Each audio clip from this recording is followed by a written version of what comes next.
Two dogs, two families who cried themselves to sleep for years, stolen 11 years apart in two different states by two different people who thought no one would ever come looking. And both of them are home right now, curled up on a couch that was kept empty just for them, because of a chip smaller than a grain of rice.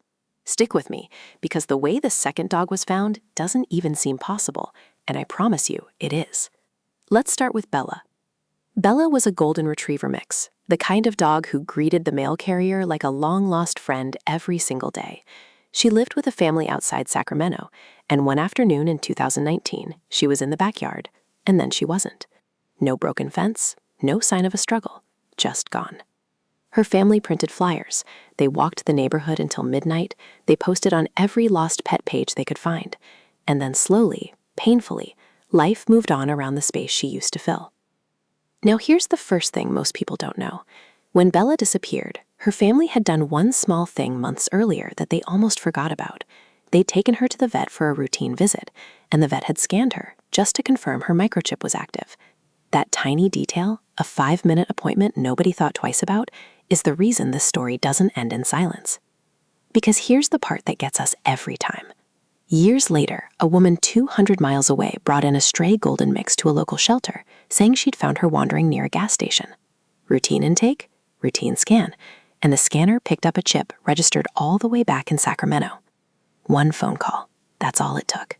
The shelter worker on the other end later said she got chills reading the registration date because it meant somebody somewhere had never updated their information, never given up, never let that chip go stale.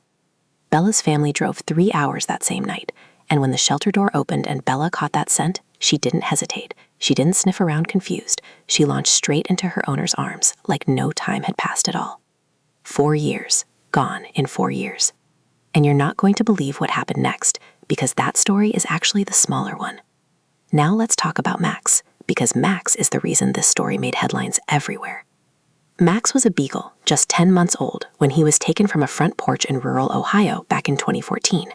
His family always believed someone had simply picked him up and driven off, maybe thinking he was a stray, maybe not caring either way. They searched for months. They contacted shelters across 3 counties. Eventually, the searching stopped, not because they'd stopped loving him, but because there was nothing left to search. 11 years is a long time for a beagle. Max wasn't a puppy anymore. He was gray around the muzzle, slower on his feet, the kind of old, dignified dog who'd clearly lived a whole life somewhere else, with someone else, under some other name. And here's the open question that had everyone stunned. How does a chip stay traceable for over a decade through multiple owners, multiple address changes, maybe even multiple states? The answer is almost boring in how simple it is, and that's exactly what makes it remarkable. Microchip registries don't expire on their own. They sit quietly in a database forever, waiting for one single scan.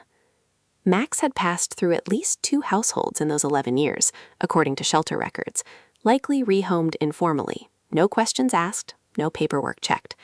Nobody along the way ever scanned him, not once. Not until an animal control officer picked him up as a loose dog wandering near a shopping plaza in Indiana, nearly 300 miles from where he vanished as a puppy.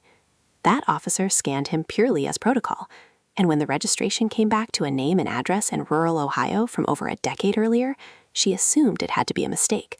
Chips get outdated, people move, numbers get disconnected. She almost didn't bother making the call, but she did. And on the other end of that phone was Max's original owner, now in her 60s, who hadn't changed her phone number in over 20 years, just in case. Just in case. Read that again, because that's the whole story right there. A woman kept the same phone number for 2 decades on the off chance that one day somebody would call about her dog. When she arrived to pick him up, shelter staff say Max was sitting quietly in his kennel, the way older dogs do, patient, a little worn out by the world. And when she knelt down and said his name, just his name, nothing else, his ears came up first, then his tail. Then he pushed himself up on those old legs and walked straight to the front of the kennel like he'd been waiting there the whole time. She said later that he smelled like a stranger's house, like someone else's life. But underneath that, she said, he still smelled like her Max. 11 years, and some part of him remembered. Both of these dogs came home for the exact same reason. Not luck, not coincidence. A chip. Kept active, sitting quietly in a database, waiting. That's genuinely the whole secret.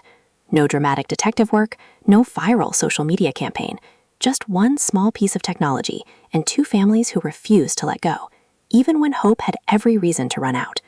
So if you've got an old dog, a young dog, any dog at all, let this be the nudge to go double-check that your microchip information is current. You never know how many years down the road it might matter. If this story moved you even a little, go ahead and hit that like button. It genuinely helps stories like this one reach more people. And I'd love to hear from you.